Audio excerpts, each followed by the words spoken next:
பிரம்மத்தை அறிந்தவன் பிரம்மமாகிறான் அப்படின்னு ஒரு பெரியவர் பேசினார் ஒரு கோவில்ல. தைத்திரிய உபனிஷத்து அப்படி சொல்லுதான். இதை கேட்கும் பொழுது நமக்கு ஒரு சந்தேகம் வரும். அது எப்படி பிரம்மத்தை அறிந்தவன் பிரம்மம் ஆகிறான்னா, சிங்கத்தை அறிந்தவன் சிங்கம் ஆகிறானா, தோசையை அறிந்தவன் தோசை ஆகிறானா? இப்படிப்பட்ட சந்தேகம் நமக்கு வர்றதுல ஒன்றும் ஆச்சரியம் இல்லை. இது இயற்கை. இதுக்கும் அந்த பெரியவரே பதில் சொல்றார். சிங்கம் வேற, நாம வேற. அதனால சிங்கத்தை அறிந்தவன் சிங்கமாக மாட்டான். ஆனா பிரம்மம் வேற, நாம வேற இல்லை. அதனால பிரம்மத்தை அறிந்தவன் பிரம்மமாகிறான் அப்படிங்கிறது அவரோட விளக்கம். மனிதன் அவன்தான் தான் பிரம்மங்கிறது தெரியாதனால தான் அதை வேற எங்கேயோ தேடிட்டு இருக்கிறான். கடைசியில் அது தான் தாங்கிறது புரிஞ்சுக்கிற பொழுது அவன் பிரம்மம் ஆயிடுறான். இதை விளக்கறதுக்கு ஒரு உபநிஷத்து கதையே இருக்கு. நமக்கு தெரிஞ்ச கதை தான், ஆனால் அதை வேற விதமான அர்த்தத்தில் விளையாட்டாக சொல்லிட்டு இருக்கிறோம். ஒரு சமயம் ஒரு 10 நண்பர்கள் ஒரு காட்டு வழியாக போயிட்டு இருக்கிறாங்க. குறுக்க ஒரு நதி, அதை கடந்து அடுத்த பக்கம் போகணும். எல்லாரும் ஒரு வழியாக கடந்து அடுத்த கரைக்கு போய் சேர்ந்துட்டாங்க. அங்கே போய் சேர்ந்ததுக்கு அப்புறம் எல்லாரும் பத்திரமா வந்து சேர்ந்துட்டோமா அப்படின்னு தெரிஞ்சுக்கிறதுக்காக எண்ணி பார்க்குறான் அந்த கூட்டத்து தலைவன். அவங்க மொத்தம் 10 பேர். ஆனால் அவன் எண்ணி பார்க்குறப்போ 9 தான் வருது. ஏன்னா அவன் தன்னை விட்டுவிட்டான். எதிரில் நிற்கிறவங்கள மட்டுமே எண்றான். ஐயோ 10வது ஆள் எங்கேங்கிறான், பதறான். சரி நீ இரு, நான் எண்ணி பார்க்குறேன்னு சொல்லிவிட்டு இன்னொருத்தன் வந்து எண்றான். அவனும் தன்னை விட்டுட்டு எண்றான். 9 தான் வருது. எல்லாரும் கொய்யோ முறையோன்னு கத்த ஆரம்பிச்சிட்டாங்க. அந்த சமயத்தில் ஒரு பெரியவர் அந்த பக்கமாக வர்றார். என்ன விஷயம்னு விசாரிக்கிறார். 10வது ஆள் 6 அடிச்சுட்டு போட்டுது அப்படின்னு சொல்லி இவங்க அழறாங்க. சரி அழாதீங்க அப்படின்னு சொல்லி அந்த தலைவனை பார்த்து இப்படி வாங்குறார். வர்றான். இப்போ எனக்கு முன்னாடி ஒரு தரம் எண்ணு பார்க்கலாம்ங்கிறார். 1 2 3ன்னு ஆரம்பித்து 9ல் வந்து முடிக்கிறான். உடனே பெரியவர் நீ தான் அந்த 10வது ஆள் அப்படிங்கிறார். இது உண்மை. நாம தான் அது. நாம தான் நம்மளை வேற எங்கேயோ தேடிட்டு இருக்கிறோம். நாம எங்கேயோ தேடிட்டு இருக்கிறோமே, அந்த பிரம்மம் நாம தான். இப்படி ஒரு பெரிய உண்மையை விளக்கறதுக்காக தான் அப்படி ஒரு கதை சொல்லப்பட்டது. ஆனால் அதை வந்து நாம் வேற விதமாக வேடிக்கையாக உபயோகப்படுத்திக்கிட்டு இருக்கிறோம். எப்படி தெரியுமா? ஒரு ஆத்தங்கரையில் ஒரு 10 பேர் முழிச்சுக்கிட்டே நின்றுக்கிட்டு இருந்தாங்களாம். அந்த பக்கமாக வந்த ஒருத்தன் ஏன் இப்படி முழிச்சுக்கிட்டு நிற்கிறீங்கன்னு கேட்டிருக்கிறான். எங்களுக்கு நீச்சல் தெரியாது, நாங்கள்லாம் அடுத்த கரைக்கு போய் சேரணும் அப்படின்னு நாங்களாம். சரி நாங்கள் விட்டுட்டு போய் விடுறேன். எல்லாரும் அக்கறைக்கு போய் சேர்ந்த உடனே ஆளுக்கு ₹1 வீதமாக மொத்தம் ₹10 எனக்கு கொடுக்கணும் அப்படின்ட்டு இருக்கான் இவன். சரின்னு ஒத்துக்கிட்டாங்க. இவன் ஒவ்வொருத்தராக கையை பிடிச்சி மெதுவாக ஆற்றுல இறக்கி அழைச்சிட்டு போயிட்டான். 9 பேரை கரை சேர்த்துட்டான். 10வது ஆள் பாதி ஆற்றுல போயிட்டு இருக்கிறப்போ திடீர்னு வெள்ளம் வந்துட்டுது. புடி நழுவி போச்சு. கையை விட்டுட்டான். வெள்ளம் அடிச்சுட்டு போட்டுது. அழைச்சிட்டு வந்தவன் நீச்சல் அடித்து தட்டு தடுமாறி கரைக்கு வந்து சேர்ந்துட்டான். கரையில் இருந்தவங்களுக்கு இந்த விஷயம் தெரியாது. இருந்தாலும் இவன் உடம்பு பூரா நனைஞ்சி கொஞ்சம் அதிகமாக மூச்சு வாங்க நின்றுக்கிட்டு இருந்தானா, ஏங்க ஏன் இப்படி மூச்சு வாங்குது, என்ன விஷயம் அப்படின்னு கேட்டாங்களாம். அதுக்கு இவன் கொஞ்சமாக அலட்டிக்காம சொன்னானா, வேற ஒன்றும் இல்லை, நீங்கள் கொடுக்க வேண்டிய ₹10 ₹1 குறைஞ்சி போச்சு அவ்வளவுதான் அப்படின்னானா. ஒருத்தரை பார்த்து உன்னுடைய நண்பர்கள் யார் அப்படின்னு ஒரு கேள்வி கேட்டு பாருங்க. கொஞ்சம் யோசிச்சு யோசிச்சு பதில் சொல்லுவாங்க. அவங்க கிட்டேயே உன்னுடைய எதிரிகள் யார் அப்படின்னு கேளுங்க, கடகடன்னு ஒப்பிச்சிருவாங்க. நம்ம மனசு இருக்க, அது எப்படின்னா நம்ம நண்பர்களை விட எதிரிகளை அது நல்லா ஞாபகத்தில் வச்சுக்கும். இது ஒரு ஆச்சரியமான உண்மை. உங்களால் நண்பர்களை மறந்துட முடியும், ஆனால் எதிரிகளை மறந்துட முடியாது. இது ஒரு வேடிக்கையான நிலைமை தான். அழகான தருணங்களை வந்து நாம் ஏன் மறந்துடுறோம்? இது இயற்கை. ஏன்னா நம்ம மனசு மலர்களை கவனிக்கிறது இல்லை, அதில் இருக்கிற முள்ளை தான் கவனிக்குது. தன்னை காயப்படுத்துகிற எதையும் அது உடனே கண்டுகொள்ளுது. ஒரு தெளிந்த சிந்தனை உடைய மனசு மிக அழகாக உள்ள எல்லாத்தையும் கவனிக்கும். அது நன்றியுடன் உணரக்கூடிய எல்லாத்தையும் பார்த்து குறிச்சிக்கும். இப்படிப்பட்டவங்க வாழ்க்கை இயல்பாகவே நல்லா அமையும். அது ரொம்ப அபூர்வம். மனசில் உள்ள ஒரு சிறிய அமைப்பை வந்து மாற்றுவதை பொறுத்து தான் இந்த விஷயம் அப்படிங்கிறார் ஓஷோ. ஒரு யூத கோவில் இருந்துதான். அது யூதர்களின் மடமாகவும் இருந்தது. அங்கே ஒரு தலைமை குரு, அவர் ரொம்ப கண்டிப்பானவர். அந்த கோவிலை ஒட்டி ஒரு தோட்டம். ஒரு நாள் காலையில் அந்த தோட்டத்தில் 2 இளம் யூதர்கள் நடந்து போய்கிட்டு இருக்கிறாங்க. காலையில் 1 மணி நேரம், மாலையில் 1 மணி நேரம் அவங்க அந்த தோட்டத்தில் நடக்கிறதுக்கு அனுமதி உண்டு. மற்ற நேரங்களில் அவங்க மத புத்தகங்களை படிக்கணும், பிற விதிமுறைகளை கடைபிடிக்கணும். அந்த 2 பேருமே தொடர்ந்து புகைப்பிடிக்கிற பழக்கம் உள்ளவங்க. ஆனால் கோவில் மடத்தில் இருக்கிறப்போ அவங்க புகைப்பிடிக்க முடியாது, அது கடுமையான குற்றம். சரி, நாம் தோட்டத்தில் இருக்கிறப்போவாவது புகைப்பிடிக்கலாமா அப்படின்னு ஒரு ஆசை அவங்க 2 பேருக்குமே. இருந்தாலும் பயம். இப்படி கேட்டால் மதகுரு என்ன சொல்லுவாரோ அல்லது என்ன செய்வாரோங்கிற பயம். இப்படியே கொஞ்ச நாள் ஆச்சு. ஒரு நாள் இந்த 2 பேரில் ஒருத்தன் ரொம்ப கலங்கி போய் அந்த கோவில்ல இருந்து வெளியில் வந்துக்கிட்டு இருந்தான். வந்தவன் நேராக தோட்டத்து பக்கம் போனான். அங்கே இன்னொருத்தன் ஆனந்தமாக புகை பிடிச்சிக்கிட்டு இருக்கிறான். அதை பார்த்து தான் இவனுக்கு அதிர்ச்சி. அட கடவுளே, என்ன இது, நீ கேட்காமலே ஆரம்பிச்சிட்டியா அப்படின்னா. இல்லை இல்லை, நான் கேட்டுவிட்டு தான் ஆரம்பிச்சிருக்கேன்னா அவன். அப்படியா, என்ன மனுஷன் இவர், நானும் தான் கேட்டேன், என்ன கண்ணாமுன்னான்னு திட்டிவிட்டார். இது என்ன கோவிலா இல்லை நரகமா? உனக்கு புகை பிடிக்கணும்னு ஆசையாக இருந்தால் நரகத்துக்கு போகணும்னு சொல்லிவிட்டார். அது சரி, உன்னை மட்டும் எப்படி அனுமதிச்சார் அப்படின்னு கேட்டான் இவன்.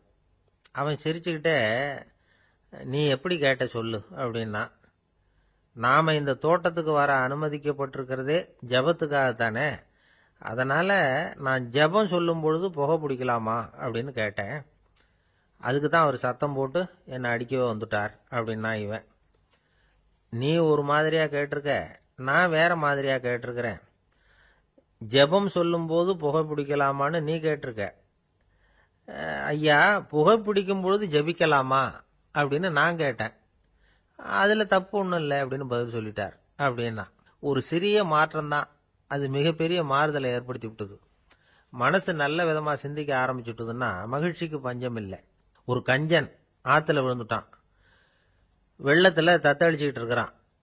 கரையில் நின்ன ஒருத்தர், உன் கையை கொண்டா இப்படி பிடிச்சி இழுத்து கரையில் சேர்த்து விடுறேன்னார்.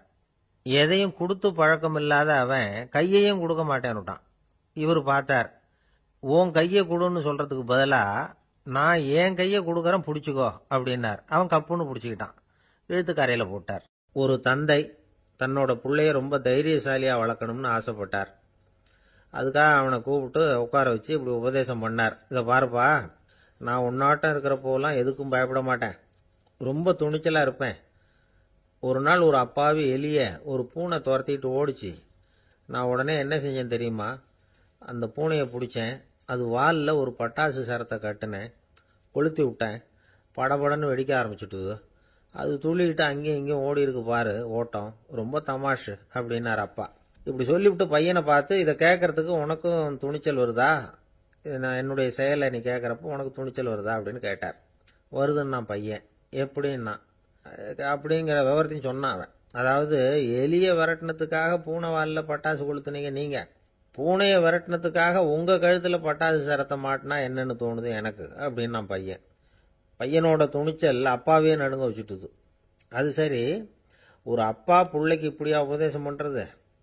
எல்லாருக்கிட்டையும் அன்பா பழகிறது எப்படி அப்படின்னு சொல்லி கொடுக்கணும். பிஞ்சு உள்ளங்களில் நஞ்ச தூவலாமா?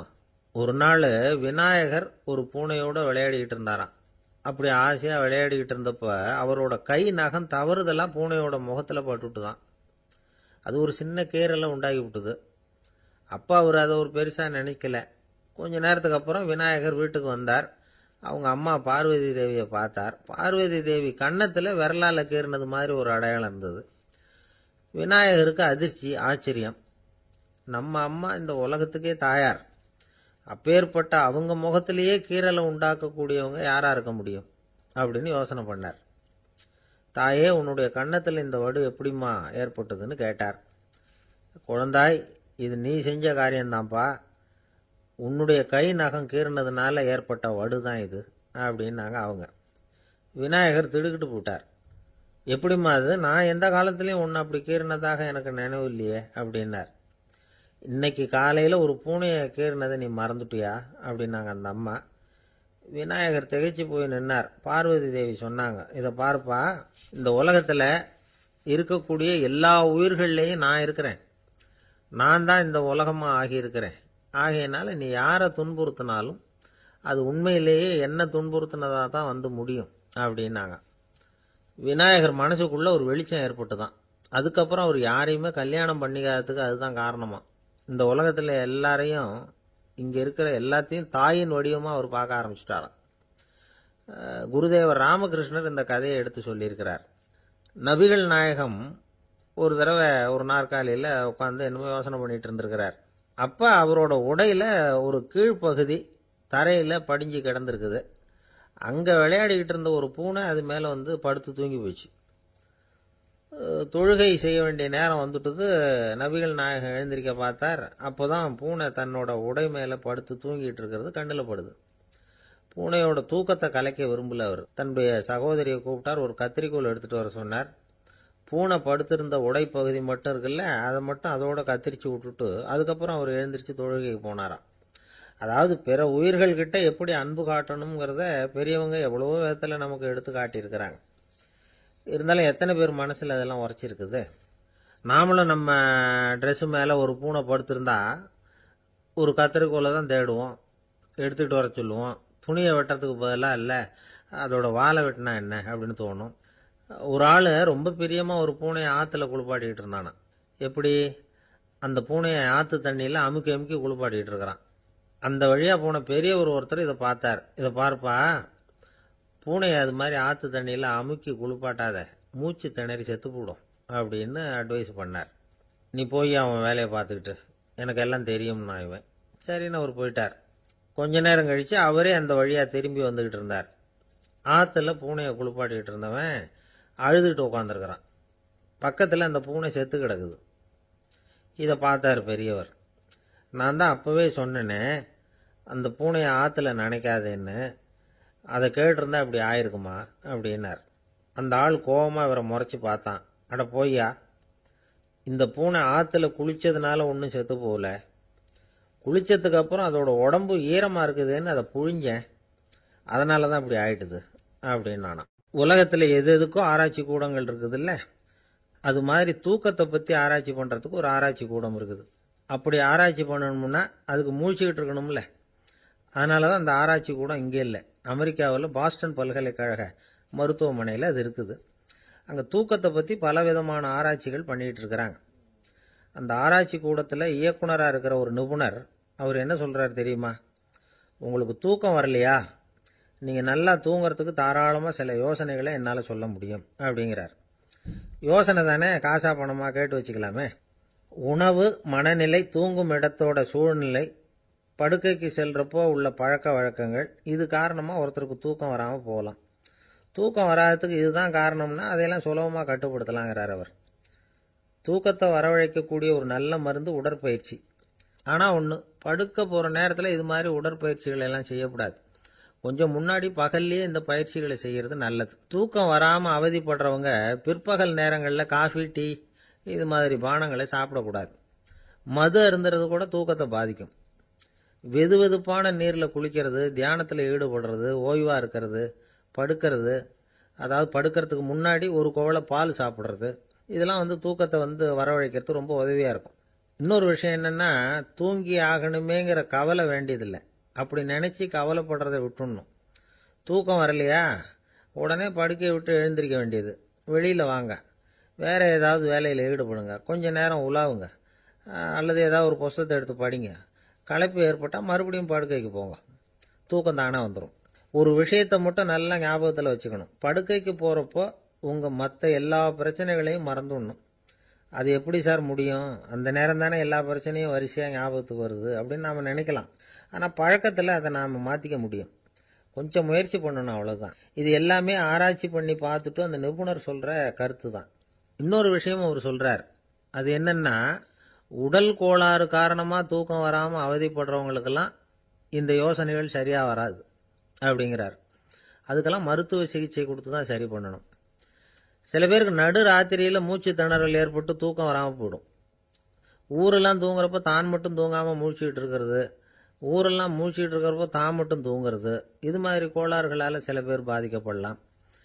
காலு தசை முறுக்கிக்கிறதுனால சில பேருக்கு அடிக்கடி விழிப்பு வரலாம். மன அழற்சி காரணமாக சில பேருக்கு தூக்கம் வராது. இது மாதிரி கோளாறுகளுக்கெல்லாம் அதுக்கு தகுந்த மாதிரி சிகிச்சை கொடுத்து தான் சரி பண்ண வேண்டியிருக்கும். எந்த கோளாறும் இல்லாமல் தூக்கம் வரலைன்னா ஆரம்பத்தில் சொன்ன முறைகளை கடைப்பிடிச்சு பார்க்கலாம். தூக்கம் வந்ததுன்னா யோசனை சொன்ன அந்த நிபுணருக்கு நன்றி சொல்லலாம். ஒருத்தர், ஏன் சார் பஸ்ஸில் தூங்குறது கெட்ட பழக்கமானு கேட்டார். இல்லையே, நான் கூட பஸ்ஸில் போகிறப்ப தூங்கிட்டு தானே போவேன் அப்படின்னார் இன்னொருத்தர். அப்புறம் ஏன் என்ன டிரைவர் வேலை வேணாம்னு வீட்டுக்கு அனுப்பி வச்சுட்டாங்க அப்படின்னாராம் அவர். ஏங்க எங்கே போயிட்டு வரீங்க அப்படின்னு கேட்டேன் எனக்கு வேண்டப்பட்ட ஒருத்தரை பார்த்து. ஆஸ்பத்திரிக்குன்னார். எந்த ஆஸ்பத்திரிக்குன்னு? மாட்டு ஆஸ்பத்திரிக்குன்னார். என்ன விஷயம்னு? மாமனாருக்கு உடம்பு சரியில்லை, அதுதான் மாட்டு ஆஸ்பத்திரிக்கு போயிட்டு வரேன்னார். அட பாவி, அதுக்கு அந்த ஆஸ்பத்திரிக்கா போவாங்க அப்படின்னு ஆச்சரியமா. அட அது இல்லைப்பா, முதல்ல எங்கள் குடும்ப டாக்டர் தான் தேடிக்கிட்டு போனேன். அவர் அந்த நேரத்தில் அவர் வளர்க்குற நாய்க்குட்டிக்கு உடம்பு சரியில்லைன்னு சொல்லி அதை தூக்கிக்கிட்டு மாட்டு ஆஸ்பத்திரிக்கு போயிட்டாராம் சொன்னாங்க. அதனால அங்கே போய் அவரை சந்தித்து விஷயத்தை சொல்லிவிட்டு வர்றேன்னார். அப்புறம் தான் எனக்கு கொஞ்சம் நிம்மதியாக இருந்தது. பொதுவாக நமக்கு தெரிஞ்ச வரையில் டாக்டர்கள் 2 வகை. நமக்கு வைத்தியம் பண்ணுற டாக்டர்கள் ஒரு வகை, நம்மக்கிட்ட இருக்கிற ஆடு மாடு கோழிக்கு வைத்தியம் பண்ணுற டாக்டர்கள் ஒரு வகை. இப்போ தான் எனக்கு தெரியும் இன்னொரு வகையான டாக்டர்களும் உண்டுங்கிறது. அது யாருன்னா பூச்சிகளுக்கு வைத்தியம் பண்ணுற டாக்டர்கள், அதாவது பூச்சி டாக்டர்கள். வெளிநாடுகளில் அப்படிலாம் கூட சில பேர் இருக்கிறாங்க. பிரிட்டனில் யார்க்ஷயர் வட்டாரத்தில் ராதர்ஹாம் அப்படின்னு ஒரு ஊர். அங்கே ஒரு விலங்கியல் மருத்துவர், பேர் டாக்டர் லான்ஸ் ஜெப்சன். அவர் ஆஸ்பத்திரி வாசலில் பார்த்தீங்கன்னா தினமும் நிறைய பேர் நின்றுட்டு இருப்பாங்க. கையில் கண்ணாடி குடுவை, தகர டப்பா இப்படி ஏதாவது இருக்கும். அதுக்குள்ளே ஏதாவது பூச்சிகள் இருக்கும். அதுக்கு வைத்தியம் பண்ணுறதுக்காக வந்தவங்க தான் அவங்கெல்லாம். சிலந்தி பூச்சி, பல்லி, தேளு, பாம்பு இப்படி ஏதாவது இருக்கும். பொழுதுபோக்காக சில பேர் நாய், பூனை, கிளி, மைனா, புறா இப்படி ஏதாவது வளர்க்குறாங்கல்ல, அது மாதிரி இப்போல்லாம் தேளு, பல்லி, பாம்பு, பூச்சி இதையெல்லாம் வளர்க்க ஆரம்பிச்சிட்டாங்களாம். இது ஒரு புது ஃபேஷன். இப்போ கூண்டுக்குள்ளே டப்பாக்குள்ளே போட்டு வளர்க்குறது, அதுக்கு ஏதாவது நோய் வந்துட்டுதுன்னா வைத்தியம் பண்ணுறதுக்கு டாக்டர்கிட்ட வந்துட வேண்டியது, இப்படி இந்த பழக்கம்லாம் நிறையா வந்துட்டுது. ரத்தம் உறிஞ்சிற அட்டைகள் கூட இவங்ககிட்ட வைத்தியத்துக்கு வருதான். சிலந்திகளில் செங்கால் சிலந்தின்னு ஒரு வகை. மத்திய அமெரிக்க காடுகளில் இது அதிகம். சிலந்திகள்லேயே ரொம்ப விலை உசந்தது இந்த ரகம்தான். கால்களில் சிவப்பு கோடுகள் இருக்கும். இந்த இனம் இப்போ குறைஞ்சிக்கிட்டே வர்றதுனால சர்வதேச விதிகளின்படி இவற்றின் ஏற்றுமதி இறக்குமதிக்கு தடை விதிக்கப்பட்டிருக்குது. அதனால் இதை வளர்க்குறவங்க வீட்டுக்குள்ளேயே இனவிருத்தி மூலமாக பெருக்கி விற்பனை பண்ணிட்டு வராங்களாம். அந்த வகை சிலந்திகள் தான் இப்போ வைத்தியத்துக்கு அதிகமாக வருதான். சரி, இதுக்கெல்லாம் எப்படி வைத்தியம் பண்ணுறாங்க? முதல்ல அதை குளிர்பதன பெட்டியின் வழுவழுப்பான சுவரில் விட்ட உடனே அதெல்லாம் மெதுவாக இறங்கி வரும். அப்போ அதன் நோயை கண்டுபிடிக்கிறது சுலபம். அப்புறம் அதுக்கு கிருமிகளை கொல்லக்கூடிய மருந்துகளையோ வலி நிவாரண மருந்துகளையோ கொடுப்பாங்க. கால் உடைஞ்ச சிலந்திகளுக்கு பசையை கொண்டு ஆப்ரேஷன் பண்ணுவாங்க. சில சிலந்திகளுக்கு உடைஞ்ச காலை எடுத்துட்டா புதிய கால் வளர்ந்துடும். சிலந்திகளை மனிதர்கள் கையில் எடுக்கிறப்போ அது பயந்து போய் கீழே குதிக்குது, அதனால் கால் உடஞ்சி விடுது, இல்லைன்னா வயிறு சேதமடையுது. அந்த நிலைமையில் வர்ற சிலந்திகளுக்கு மயக்க மருந்து கொடுத்து ஆப்ரேஷன்லாம் கூட பண்ணுறாங்களாம். பார்த்தீங்களா பூச்சிகளுக்கு வந்த வாழ்வே. நம்ம ஊர்லேயும் வீடுகளில் பூச்சிகள் வளர்க்குறது உண்டு. ஒருத்தர் வந்தார், எனக்கு 3000 கரப்பாம்பூச்சி அவசரமாக தேவைப்படுது, எங்கே கிடைக்கும்னு கேட்டார். கரப்பாம்பூச்சியா, அது என்னத்துக்குன்னு கேட்டோம். அது வேற ஒன்றும் இல்லை, நான் குடியிருக்கிற வாடகை வீட்டை காலி பண்ண போகிறேன்.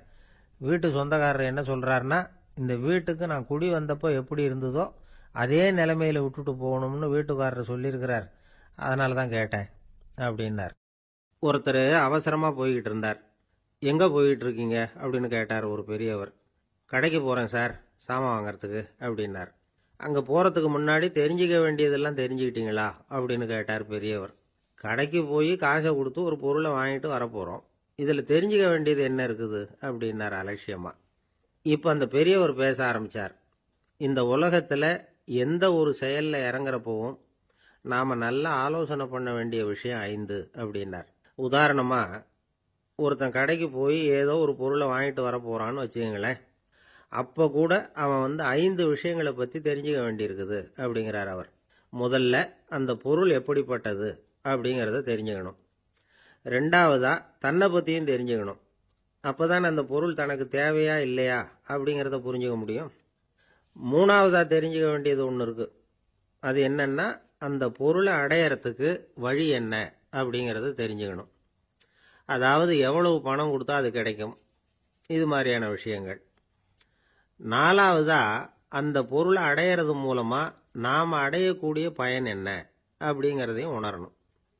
அஞ்சாவது, அந்த பொருளை அடையிறதுல இருக்கக்கூடிய தடை எது அப்படிங்கிறதையும் நாம் தெரிஞ்சுக்கணும். பெரியவர் பேசுறது ஏதோ தத்துவம் மாதிரி தெரியுது இல்லையா? தத்துவம்தான்.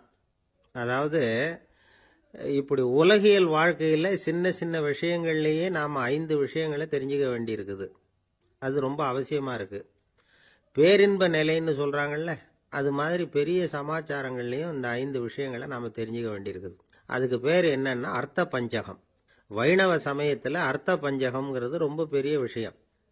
கடைக்கு போகிறது மாதிரி கடவுளை பார்க்க போகிறப்பவும் நாம் 5 விஷயங்களை தெரிஞ்சுக்கணுமா. முதல்ல பரம்பொருள் அப்படிங்கிறது என்ன, அதோட தன்மைகள் என்ன, இதை தெரிஞ்சுக்கணும். இதுக்கு பேர் என்னன்னா பரமாத்ம ஸ்வரூபம் அப்படின்னு பேர். ரெண்டாவது, நாம யாரு, நம்மோட தன்மை என்ன அப்படிங்கிறத தெரிஞ்சுக்கணும். நான் யாருன்னு எனக்கே தெரியலங்கிறப்போ இதை நான் சொல்றேன்னு இது என்னுடையதுன்னு சொல்றது தப்பு தானே. அப்புறம் மூணாவது விஷயம், பரம்பொருளை நாம் அடையறதுக்கு வழி எது, இது தெரிஞ்சுக்கணும்.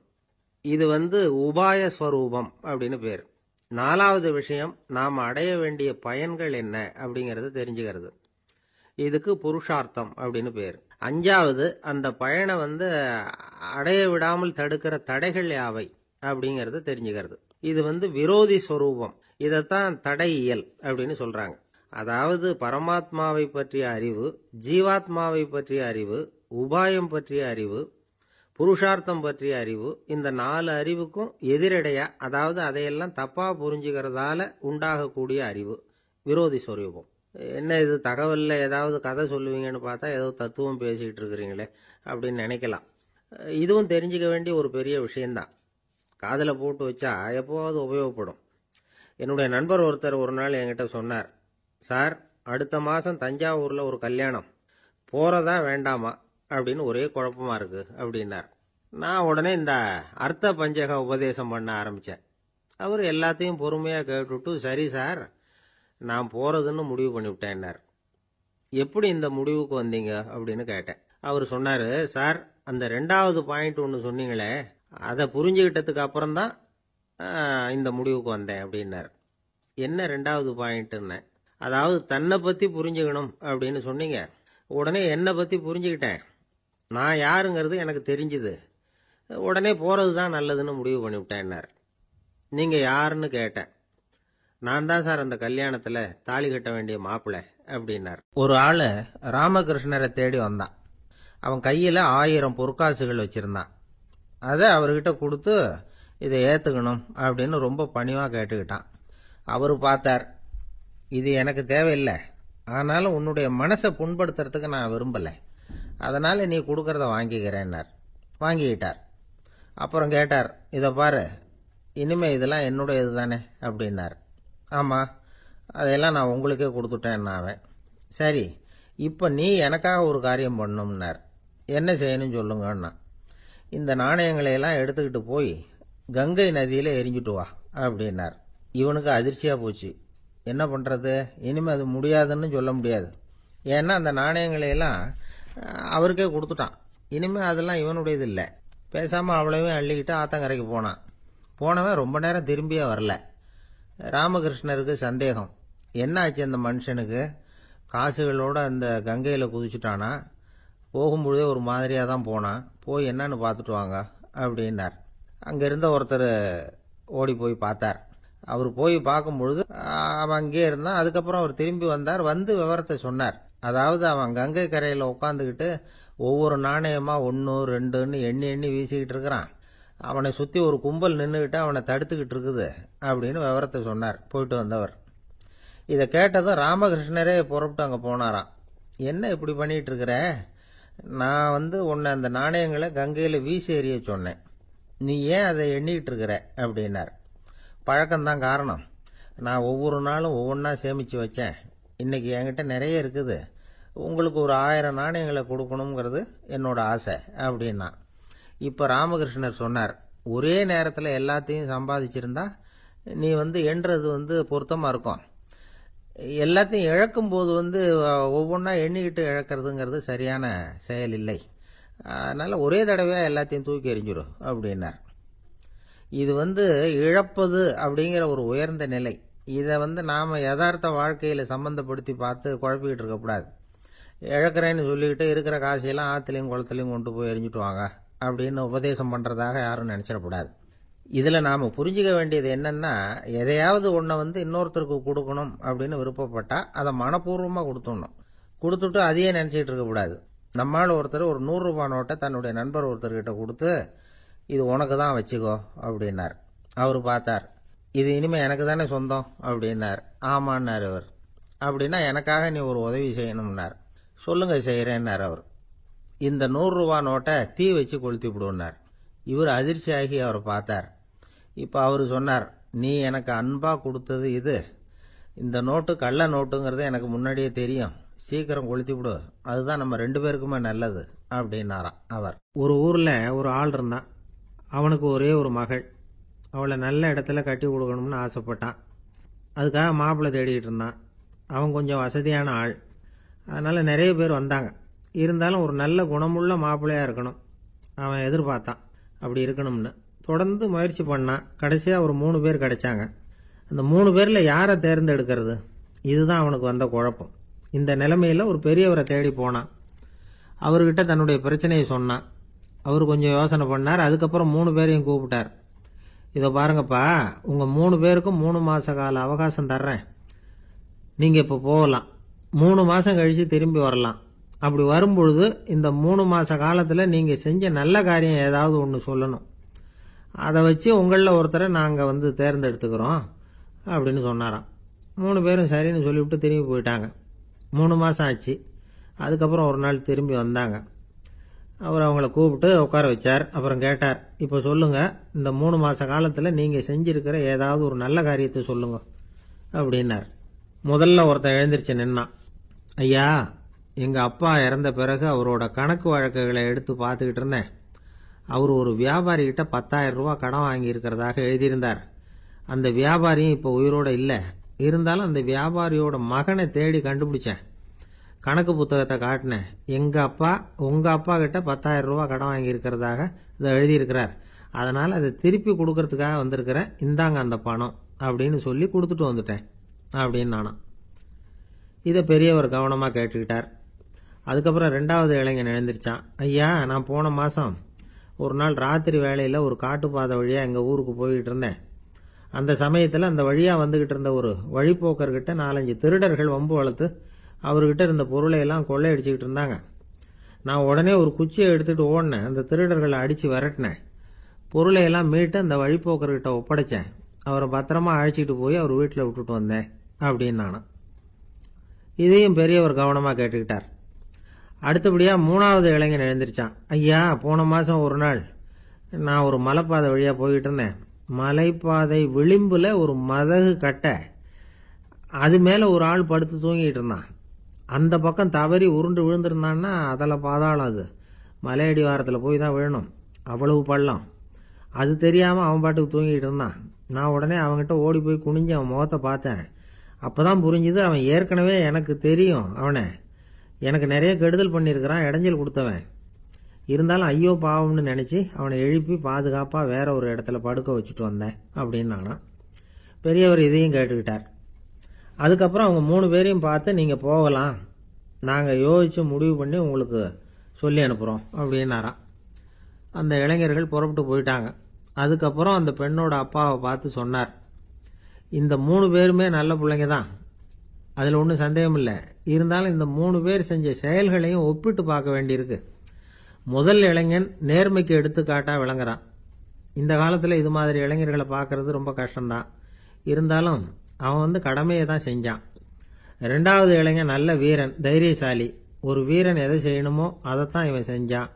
இவன் ஒரு லட்சிய மனிதன். 3வது இளைஞன் தன்னுடைய பகைவனுக்கே உதவி செஞ்சிருக்கான். அவன் உயிரை காப்பாற்றியிருக்கிறான்.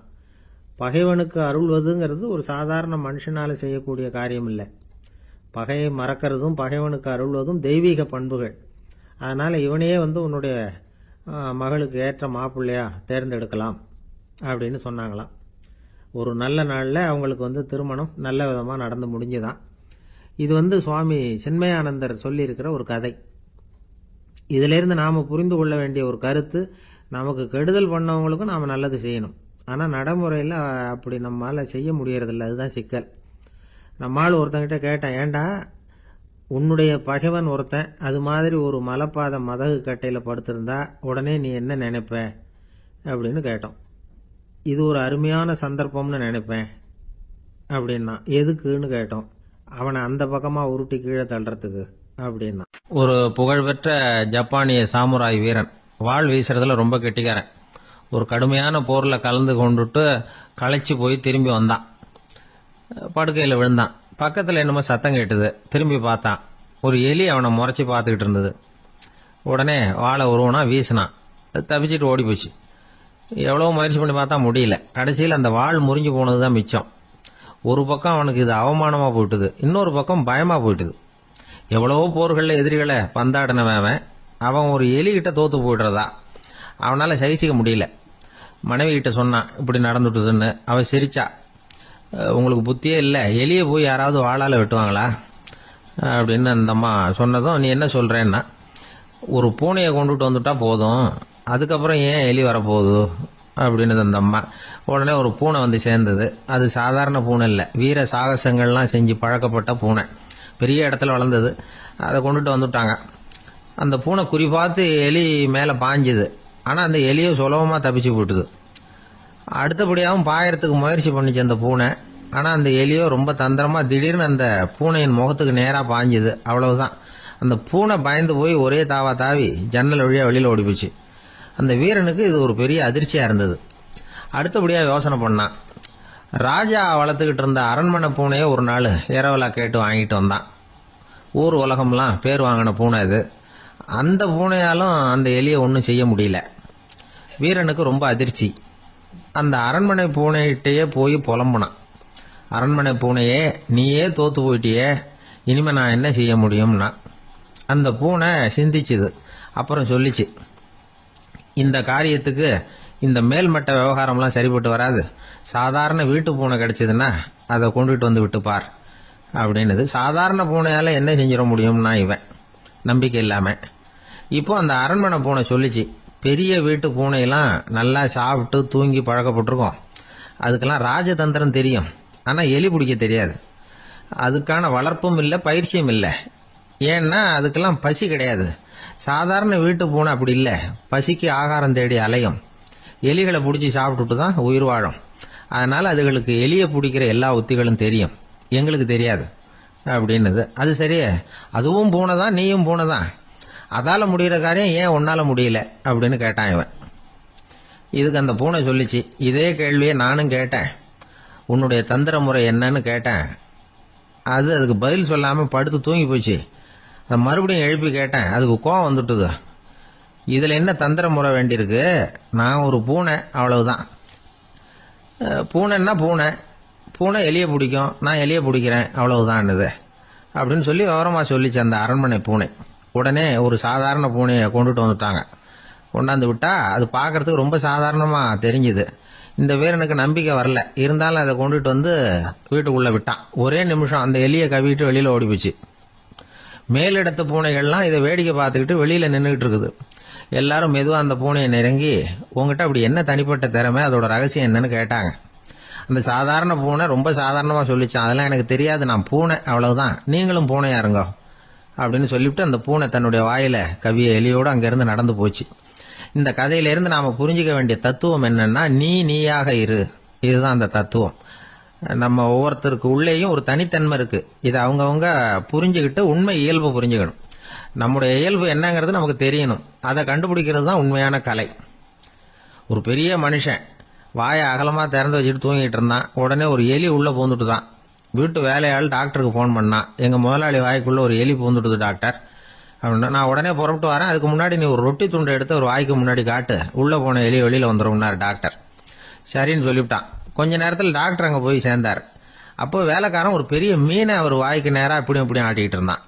நான் ரொட்டி துண்டை தானே காட்ட சொன்னேன்னார் டாக்டர். அவன் சொன்னான், எலியை வெளியில் கொண்டுட்டு வர்றதுக்கு ரொட்டி துண்டை காட்ட சொன்னீங்க டாக்டர், அதுக்கப்புறம் அந்த எலியை துரத்திக்கிட்டு ஒரு பூனை உள்ளே போயிருக்கு, அதுக்காகத்தான் இந்த மீனை காட்டிக்கிட்டு இருக்கேன் நானா. இது எதுக்குன்னா, இப்படி வேடிக்கையாக சொல்றது, பூனை பூனையாக இருக்க வேண்டும், எலி எலியாக இருக்க வேண்டும், மனுஷன் மனுஷனாக இருக்க வேண்டும் அப்படிங்கிறத புரிஞ்சுக்கிறது. நாமாக இருக்கிற வரை வெற்றி நிச்சயம். ஒரு நண்பர் ஆனந்தமா சிகரெட் பிடிச்சிக்கிட்டு இருந்தார். இந்த பழக்கத்தை விட்டுடுங்களேன் அப்படின்னு சொல்லி பார்த்தோம். விட்டுடலாம்னு தான் பாக்குறேன், ஆனா முடியலையேன்னார். மனசு வச்சா எல்லாம் முடியும் அப்படின்னோம். அவர் கொஞ்ச நேரம் யோசனை பண்ணார். அப்புறம் சொன்னார், சரி சார், இதுதான் நான் பிடிக்கிற கடைசி சிகரெட் அப்படின்னு சொல்லி ரொம்ப அழுத்தமா புகையை உள்ளுக்கு இழுத்தார். அதுக்கப்புறம் அந்த துண்டு சிகரெட்டை வீசி எறிஞ்சுட்டார். ஒருத்தர் இது மாதிரி தீர்மானம் பண்ணி தன்னுடைய கடைசி சிகரெட்டை தூக்கி எறிஞ்சுட்டாருன்னா அது ஒரு பெரிய விஷயம்தான். அதுக்கு பிறகு அவர் உடம்புல படிப்படியா என்னென்ன மாற்றங்கள் நடக்கும் அப்படிங்கறத பத்தி ஒரு விவர பட்டியலே வெளியிட்டு இருக்கிறாங்க. அது என்ன விவரம் தெரியுமா? ஒருத்தர் புகைப்பிடிக்கிற பழக்கத்தை நிறுத்துறாருன்னு வச்சுங்க. அப்படி அவர் நிறுத்தின 20 நிமிடங்களுக்குள்ள உயர் ரத்த அழுத்தம், உடல் வெப்பம், நாடி துடிப்பு இதெல்லாம் சரியான நிலைமைக்கு வந்துருதான். 8 மணி நேரத்துக்குள்ள இந்த ஸ்மோக்கர்ஸ் பிரீத் அப்படிங்கிற தன்மை மறைஞ்சிருதான். ரத்தத்துல உள்ள கார்பன் மோனாக்சைடு அளவு குறையுதான், ஆக்சிஜன் அளவு கூடுதான், சரியான அளவுக்கு வந்துருதான். ஒருத்தர் கடைசி சிகரெட்டை தூக்கி எறிஞ்சுட்டாருன்னா 24 மணி நேரத்துக்குள்ள மாரடைப்பு ஏற்படுறதுக்கான வாய்ப்பு குறைஞ்சுடுதான். 48 மணி நேரத்துக்குள்ள உணர்வு நரம்புகளின் முனைப்பகுதிகள் மறுபடியும் ஒன்னு சேர்ந்துருதான். அதனால நாக்கு சுவை உணர்வு, மூக்கின் முகரும் சக்தி இதெல்லாம் மேம்படுதான், நல்ல நிலைமைக்கு வந்துருதான். சிகரெட்டை நிறுத்தின 3 நாளுக்குள்ள மூச்சு விடுறது சுலபமாயிடுதான். இப்படி அவங்க பட்டியல் நிறைய சொல்றாங்க. 2 அல்லது 3 மாசத்துக்குள்ள என்ன ஆகும் தெரியுமா? ரத்த ஓட்டம் மேம்படுது, நடக்கிறது சுலபமாயிடுது. நுரையீரல் கொள்ளளவு 30% அதிகரிக்குது. 1 to 9 மாசத்துக்குள்ள சுவாச குறைபாடுகள் நீங்குது. நுரையீரல்ல இருக்கக்கூடிய இந்த அசுத்தம் வடிகட்டும் திசுக்கள் சரியா வேலை செய்ய ஆரம்பிச்சிருது. 1 வருஷத்துக்குள்ள இந்த இதய அழுத்த நோய்க்கான வாய்ப்பு பாதியா குறைஞ்சிருது.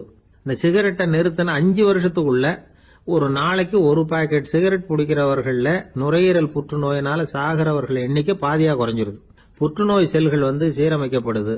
ஆக ஒருத்தர் புகைக்கிறத விட்டுணும்னு தீர்மானம் பண்ணி தன் கையில இருக்கிற சிகரெட்டை இதுதான் கடைசின்னு சொல்லி தூக்கி எறிஞ்சுட்டா அதுக்கப்புறம் படிப்படியா இவ்வளவு நன்மைகளும் மாற்றங்களும் ஏற்படுறதாக இந்த அமெரிக்கன் கேன்சர் சொசைட்டி தெரிவிச்சிருக்குது. அதனால புகைப்பழக்கம் உள்ளவங்க இதெல்லாம் கொஞ்சம் யோசிச்சு பார்த்து அந்த பழக்கத்தை விட்டு விடுறது ரொம்ப நல்லது. ஆனா அதையெல்லாம் நாம சொன்னா யாரு கேட்கறாங்க? என்னுடைய நண்பர் ஒருத்தர் புகைப்பழக்கம் உள்ளவர், அவர் என்கிட்ட சொன்னார், சார், சிகரெட் பிடிக்கிற பழக்கத்தை விட்டு விடுறது என்னை பொறுத்த வரைக்கும் ஒன்றும் பெரிய கஷ்டமான செயல் இல்லை, அது ரொம்ப சுலபம் அப்படின்னார். எப்படி சொல்றீங்கன்னு கேட்டேன். நான் ஏற்கனவே 20 தடவை அந்த பழக்கத்தை விட்டுருக்கேன் சார் அப்படின்னா.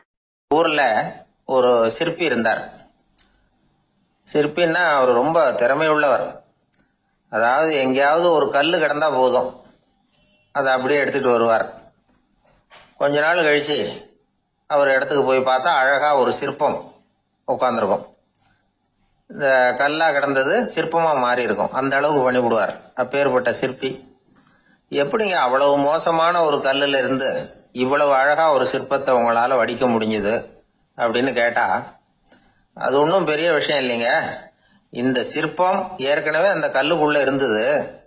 இதை சுத்தி இருக்கிற வேண்டாத பகுதிகளை எல்லாம் உளியால கொத்தி எடுத்துவிட்டேன், அவ்வளவுதான் என் வேலை. உடனே உள்ள இருந்த இது வெளியில வந்துட்டுது அப்படிம்பார்.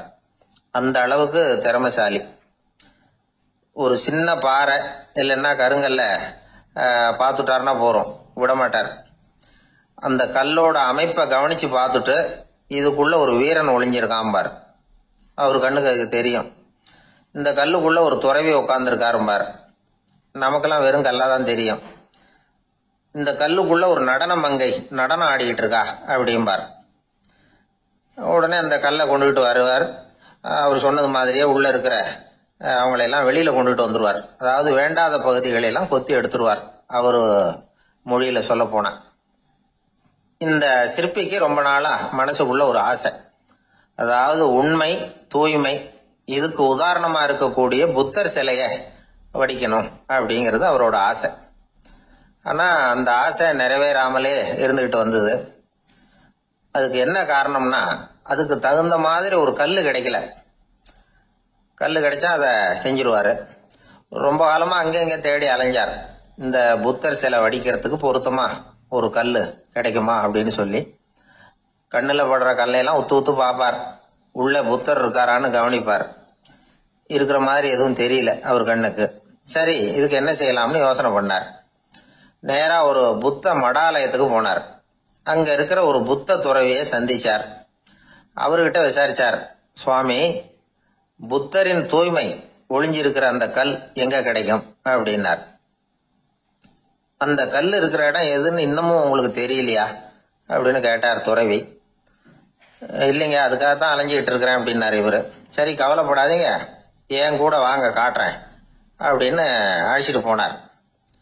எங்க போனார்னா அந்த மடாலயத்தின் பின்பக்கம் போனாங்க. 2 பேரும் போனாங்க. அங்க போய் பார்த்தா அங்க ஒரு கிணறு இருந்தது. என்ன அது, நாம கேட்டது கல்லு, இவர் அழைச்சிட்டு வந்து காட்டுறது கிணறு அப்படின்னு இவருக்கு சந்தேகம். ஒரு மாதிரியா பார்த்தார். அவரு சொன்னார், துறவி எட்டி பாருங்க உள்ள அப்படின்னாரு. கிணறுக்குள்ள என்ன இருக்கும்னு இவருக்கு தெரியாதா, இருந்தாலும் அவர் சொல்றாரு அப்படின்னு சொல்லி எட்டி பார்த்தார். பார்த்தா அதுல தண்ணி இருந்தது. அந்த தண்ணியில தன்னோட உருவம் தெரிஞ்சுது. இப்ப அந்த புத்த ஞானி சொன்னார், துறவியாரே, புத்தரை நாம தான் ஒளிச்சு வச்சிருக்கிறோம், நமக்குள்ளதான் அவர் மறைஞ்சிருக்கிறார். அவரை அடையாளம் தெரியாதபடி மூடி இருக்கிறது எது தெரியுமா? நம்ம கிட்ட இருக்கிற கோபம், போலித்தனம், பதட்டம், ஆசை, இதெல்லாம் தான். அறிவு அப்படிங்கிற ஒளியால அதையெல்லாம் செதுக்கி எடுத்துட்டோம்னா அந்த அழகான புத்தர் வெளியில வந்துருவார் அப்படின்னு சொன்னார் துறவி. அதனால நமக்குள்ள இருக்கிற நம்மள நமக்கே அடையாளம் தெரியல அப்படிங்கிறது தான் உண்மை. இந்த உண்மையான மனிதன் உள்ளே இருக்கிறான்.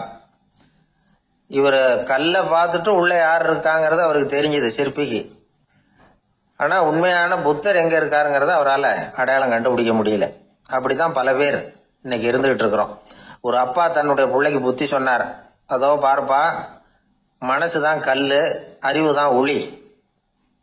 உன்னுடைய மனசுங்கிற கல்ல அறிவுங்கிற ஒளியால செதுக்கி அழகான மனிதனா நீ வெளியில வரணும்னார். அதுக்காக தான்ப்பா தேடிட்டு இருக்கேன்னா அவன். மனசுங்கிற கல்ல தேடிட்டு இருக்கிறியா அப்படின்னு கேட்டார். இல்லப்பா, அறிவுங்கிற ஒளி எங்க இருக்குன்னு தெரியல எனக்கு, அதை தான் தேடிட்டு இருக்கிறேன் அப்படின்னு நானா. அதனால அறிவை தேடிட்டு இருக்கிறவன் என்னைக்கு உண்மையை கண்டுபிடிக்க போறான்? அதையே கண்டுபிடிக்க முடியலங்கும் பொழுது, அதனால நாம் யார் அப்படிங்கறது நமக்கு அடையாளம் தெரியணும். அந்த அடையாளம் தெரிஞ்சுட்டா வாழ்க்கையில வெற்றி நிச்சயம். எனக்கு வாழ்க்கையே வெறுத்து போச்சு சார் அப்படின்னு சொல்லிட்டு ஒருத்தர் வந்தார். வந்து கொஞ்ச நேரம் பேசினதுக்கு அப்புறம் அவர் அப்படி சொல்லியிருந்தா அதுல ஒரு அர்த்தம் இருந்திருக்கும். வர்றதுக்கு முன்னாடியே வாழ்க்கை வெறுத்து போச்சுன்னு சொல்லிட்டு வர்றார். என்ன சார் விஷயம்னு விசாரிச்சோம். எங்க வீட்டுல தினம் 3 வேளையும் ஒரே மாதிரி சாப்பாடு சார், வித்தியாசமே கிடையாது. இப்படியே 3 மாசமா சாப்பிட்டுக்கிட்டு இருக்கிறேன். அதை விட பட்டினி கிடந்து செத்துடலாம்னு தோணுது அப்படின்னார். ஒரு பெரியவர் சொன்ன தத்துவத்தை சொல்றதுக்கு ஆள் கிடைக்காம தவிச்சுக்கிட்டு இருந்தோம். இப்போ ஒருத்தர் கிடைச்சிட்டார், விட்டுலாம உடனே அவரை உட்கார வச்சு சொல்ல ஆரம்பிச்சிட்டோம். அதாவது நாம அனுபவிக்கிற உணர்வுகள்ல களிப்பு, மகிழ்வு, ஆனந்தம், இது 3க்கும் ஒண்ணுக்கு ஒண்ணு வித்தியாசம் உண்டு. மேம்போக்கா பாக்கிறதுக்கு இது 3 ஒண்ணு மாதிரி தோணும். ஆனா அது அப்படி இல்லை. களிப்புங்கிறது உடம்பை பொறுத்தது, மகிழ்வுங்கிறது மனசை பொறுத்தது, ஆனந்தம்ங்கிறது ஆன்மாவை பொறுத்தது. இப்படி இந்த 3 வகையான இந்த சுவைப்புகளின் தன்மையும் வேற வேற. இப்ப முதல்ல களிப்புங்கிறத எடுத்துக்குவோம். நம்ம புலன்களுக்கு களிப்பை தரக்கூடிய பொருள்களுக்கு சில விசேஷ குணம் உண்டு. அது எப்படின்னா, சீக்கிரமே சலிப்பை உண்டு பண்ணும். ஒருத்தர் அந்த பொருளை எடுத்துக்கிட்டா அது இன்னொருத்தருக்கு குறைஞ்சிரும். உணவு, உடை, இதெல்லாம் களிப்பை தரக்கூடிய பொருள்கள். இப்போ உதாரணத்துக்கு, ஒரு சாப்பாட்டு மேசையில ஒரு பாத்திரத்துல 10 இட்லி இருக்கு. அதுல ஒரு 2 இட்லியை நம்ம தட்டுல எடுத்து வச்சு சாப்பிட்றோம். நாம சாப்பிட்ட அந்த இட்லி நிச்சயமா எதிரில் உட்கார்ந்துருக்கிறவருக்கு இல்லை, அவருக்கு உபயோகப்படாது. நாம சாப்பிட்ட அதே இட்லியை அவரும் சாப்பிட முடியாது, அவர் வேறதான் எடுத்து வச்சுக்கணும். அது மாதிரி நாம ஒரு சட்டையை எடுத்து போட்டுக்கிறோம், அதே சட்டையை அதே நேரத்தில் இன்னொருத்தர் போட்டுக்க முடியாது. புலன்களுக்கு களிப்பை தரக்கூடிய இது மாதிரி பொருள்கள்லாம் முதல் தடவை நமக்கு கொடுக்கிற களிப்பை 2வது தடவையும் கொடுக்காது. 3வது தடவை இன்னும் குறையும், கடைசியில வெறுப்பாக மாறிடும். ஒவ்வொன்னா இட்லியை தொடர்ந்து சாப்பிட்றோம்னு வச்சுக்கோங்க, முதல் இட்லி தரக்கூடிய சுவையை 30வது இட்லி தராது.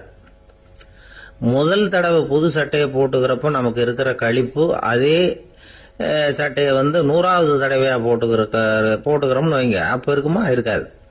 இதுதான் களிப்பு. அதாவது சீக்கிரமே சலிப்பை தரக்கூடியது. ஒருத்தர் எடுத்துக்கிட்டா இன்னொருத்தருக்கு குறைஞ்சு போகக்கூடியது. ஆனா மகிழ்ச்சிங்கிறது அப்படி இல்லை. ஒருத்தர் அனுபவிக்கிறதுனால இன்னொருத்தருக்கு குறைஞ்சு போகாது. இப்போ காலையில் சூரியன் உதயம் ஆகிறத பார்த்து சந்தோஷப்படுறோம், அதையே இன்னொருத்தரும் பார்த்து சந்தோஷப்படலாம். ஒரு நல்ல சங்கீதத்தை கேட்குறோம், ஒரு அழகான ஓவியத்தை ரசிக்கிறோம், நீங்கள் ரசிக்கிற அதே நேரத்தில் இன்னொருத்தரும் அதை ரசிக்கலாம்.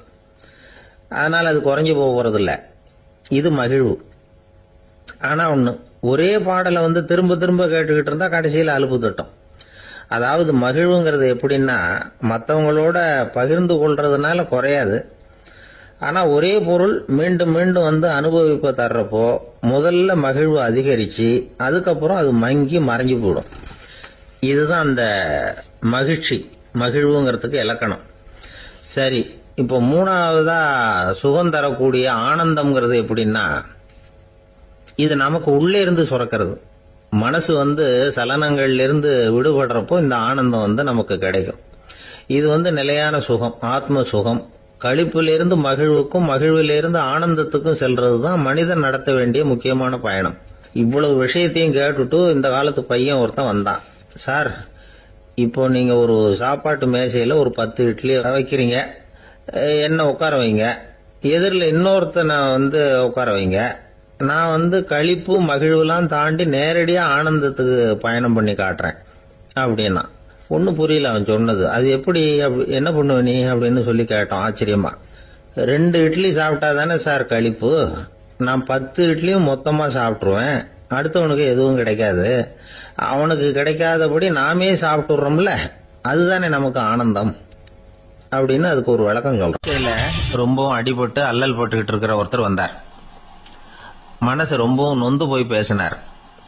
இந்த உலகத்துல மனுஷனா பிறந்ததை விட மாடா பிறந்திருக்கலாம் சார் அப்படின்னார். திடீர்னு என்கிட்ட இப்படி சொன்னா அதுக்கு நான் என்னங்க பண்ண முடியும் அப்படின்னேன். உங்ககிட்ட வரணும்னு தோணுச்சு, அதனால வந்தேன் அப்படின்னார். சரிங்க, இப்படி ஒரு யோசனை வந்ததுக்கு என்ன காரணம் அப்படின்னு சொல்லி அவர்கிட்ட கேட்டேன்.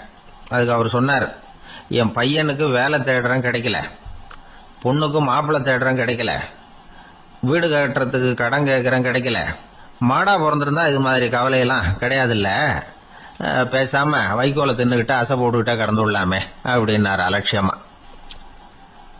அதுக்கப்புறம் தான் அவர் சொன்ன கருத்தை நானும் கொஞ்சம் அசை போட ஆரம்பிச்சேன் மனசுக்குள்ள.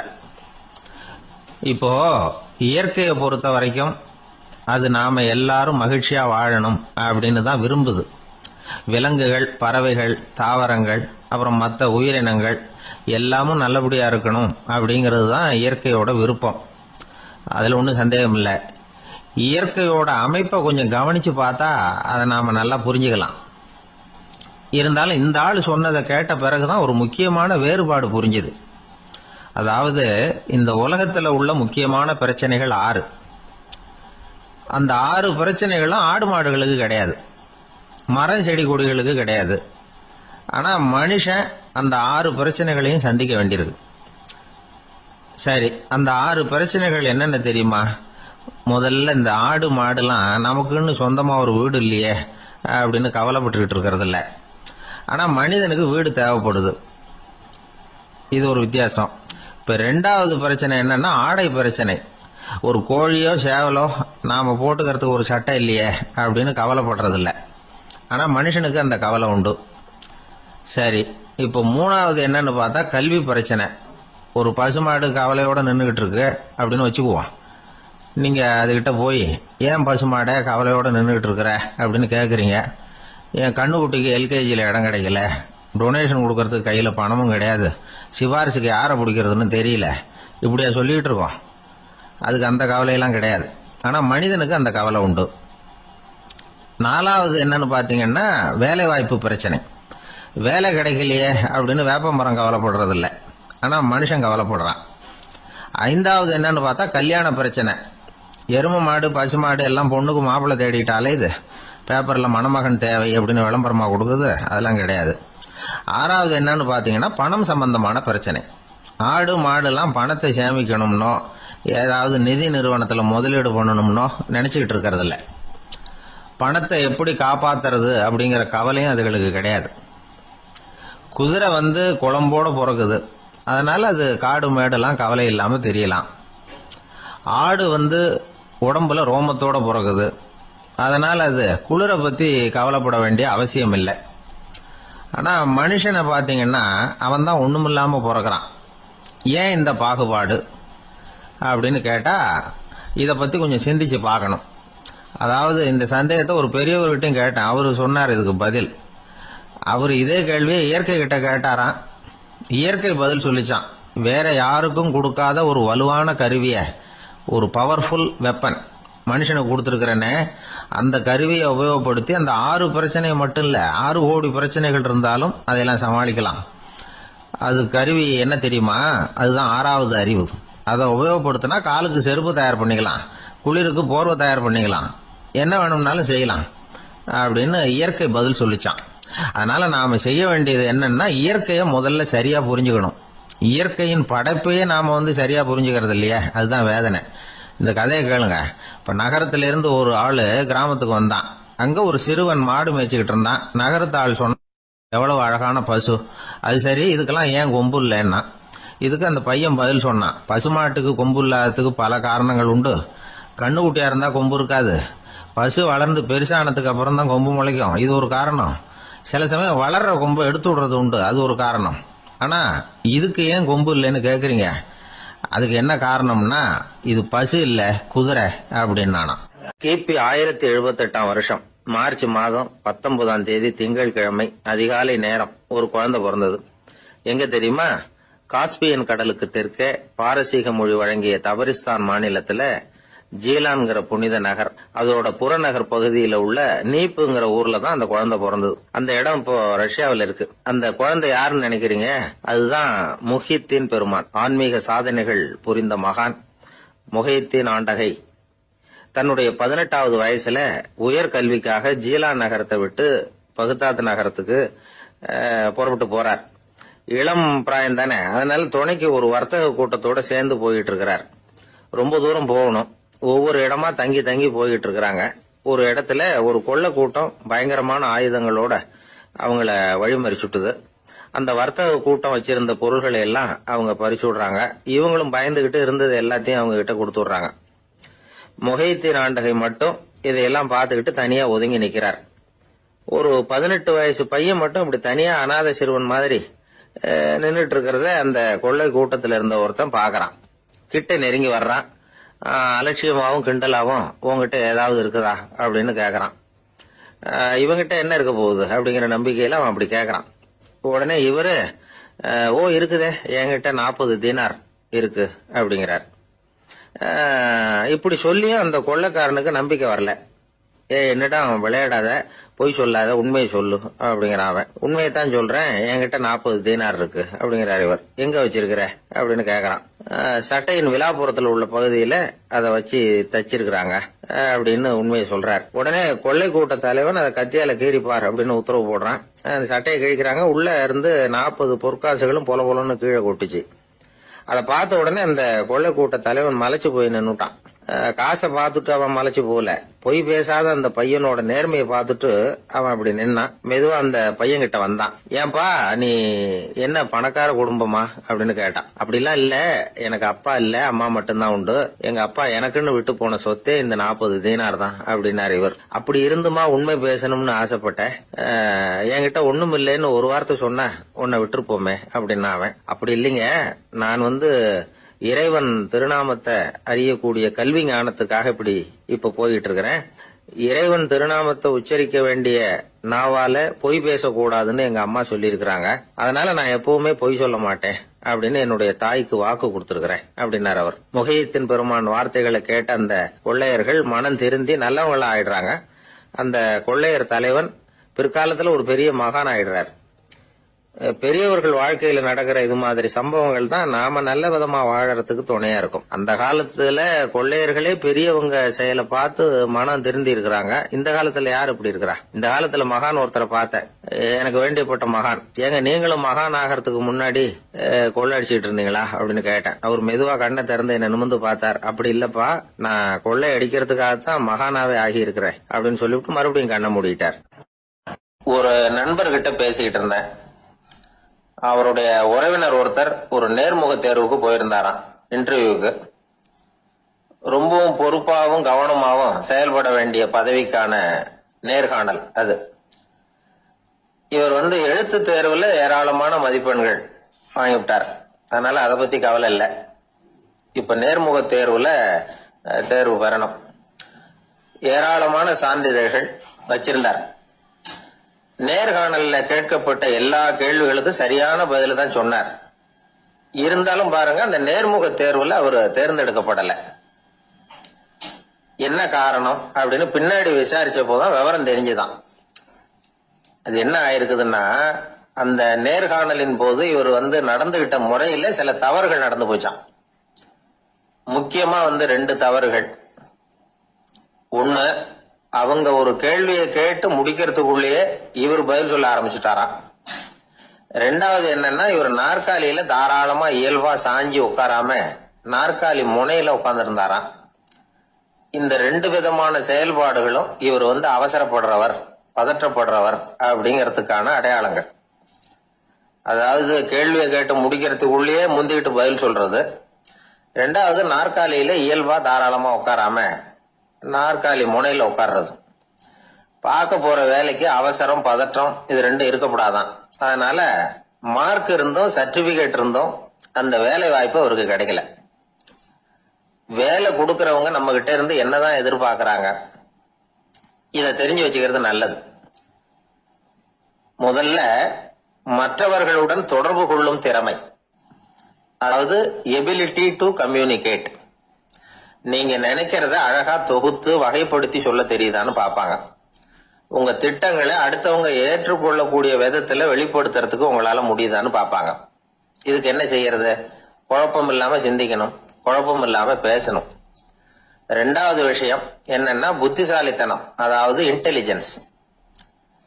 ஏத்துக்க போற வேலையை நல்ல விதமா செய்ய முடியுமா உங்களால, அதை எந்தெந்த வழியில செய்யலாம் அப்படிங்கறத உங்களால தீர்மானிக்க முடியுமா, அந்த வேலைக்கான புது புது யோசனைகளை உங்களால சொல்ல முடியுமா அப்படின்னு பாப்பாங்க. இது இன்டெலிஜென்ஸ். 3வது தன்னம்பிக்கை, அதாவது செல்ஃப் கான்பிடன்ஸ். உங்களுக்கு அது உண்டா அப்படிங்கறத கவனிப்பாங்க. எந்த சூழ்நிலையையும் சமாளிக்கணும், எப்படிப்பட்ட மனிதர்களையும் சமாளிக்கிற தைரியம் வேணும், அடுத்தவங்களை நமக்கு சாதகமா திருப்பக்கூடிய தன்னம்பிக்கை வேணும். 4வது பொறுப்புகளை முன்வந்து ஏற்றுக்கொள்ளுதல், வில்லிங்னஸ் டு அக்செப்ட் ரெஸ்பான்சிபிலிட்டி. பொறுப்புகள்ல இருந்து நழுவி போக ஆசைப்படாம செஞ்சு முடிக்கணும். 5வது முன் வருதல், இனிஷியேட்டிவ். வேலையோட முக்கியத்துவம் உணர்ந்து அதை ஏத்துக்கிட்டு தகுந்த நடவடிக்கைகளை தயங்காம எடுக்கிறதுக்கு முன் வரணும். 6வது என்னன்னு கேட்டீங்கன்னா தலைமைத்துவம், லீடர்ஷிப். 4 பேருக்கு தலைமை தாங்கி நல்ல விதத்துல நடந்துக்க தெரியுதா. 7வது கற்பனை திறன், இமேஜினேஷன். சில பிரச்சனைகள் வரக்கூடும் அப்படின்னு முன்கூட்டியே யூகிச்சு அதுக்கு தகுந்த மாதிரி நடவடிக்கை எடுக்கிற திறமை உண்டா அப்படிங்கறத பாப்பாங்க. 8வது என்னன்னா வளைந்து கொடுத்தல், பிளெக்சிபிலிட்டி. சூழ்நிலைக்கு தகுந்த மாதிரி, மாற்றங்களுக்கு தகுந்த மாதிரி அனுசரிச்சு நடந்துக்கிறதுக்கு தெரியுதா உங்களுக்கு அப்படிங்கறத கவனிப்பாங்க. அடுத்தது திறமைகளை வெளிக்கொணரும் திறமை, இன்டர்பர்சனல் ஸ்கில்ஸ். அடுத்தவங்க கிட்ட இருக்கிற திறமையை கண்டுபிடிச்சு அதை நல்ல விதத்துல ஊக்கப்படுத்தி பயன்படுத்த தெரியுதா அப்படின்னு பாப்பாங்க. 6வது சுய அறிவு, செல்ஃப் நாலேஜ். அடுத்தவங்க நம்மளை பத்தி என்ன நினைக்கிறாங்க அப்படிங்கறத நம்மால புரிஞ்சுக்க முடியுதாங்கிறது முக்கியம். அடுத்தது போட்டி மனப்பான்மை, காம்படிட்டிவ்னஸ். அடுத்தவங்களை ஒப்பிட்டு பார்த்து அதை விட ஒரு படி மேல வரணுங்கிற குணம் வேணும். இதுக்கு அடுத்தது என்னன்னா குறிக்கோளை வெல்லுதல், கோல் அச்சீவ்மெண்ட். குறிக்கோளை சவாலா எடுத்துக்கிட்டு அதை அடையணும். அப்புறம் வேறுபட்ட திறமைகள், ஒகேஷனல் ஸ்கில்ஸ். பதவிக்கு வேண்டிய திறமைகள் தவிர மற்ற திறமைகள் எதுவும் உண்டாங்கிறது முக்கியம். நமக்கு வேலை கொடுக்கணும்னு நினைக்கிறவங்க நம்ம கிட்ட இருந்து இவ்வளவும் எதிர்பார்ப்பாங்க. அதுக்கு தகுந்த மாதிரி நம்மளை நாமே தயார்படுத்திக்கணும். எனக்கு வேண்டப்பட்ட ஒருத்தர் ஒரு இன்டர்வியூக்கு போயிட்டு வந்தார், நேர்காணலுக்கு. எப்படி இருந்தது இன்டர்வியூன்னு விசாரிச்சேன். நான் போனேன். அவர் கேட்ட எல்லா கேள்விக்கும் அவர் எதிர்பார்த்தது மாதிரியே எல்லா பதிலையும் சொன்னேன். கடைசியா நான் எதிர்பார்க்காத ஒரு தகவலை அவர் சொன்னார் அப்படின்னாரு. என்னன்னு கேட்டேன். அவரும் என்ன மாதிரியே இன்டர்வியூக்கு வந்தவர் தானா, சும்மா என்ன கேள்வி கேட்டுக்கிட்டு உட்கார்ந்துருந்தாராம் அப்படின்னார்.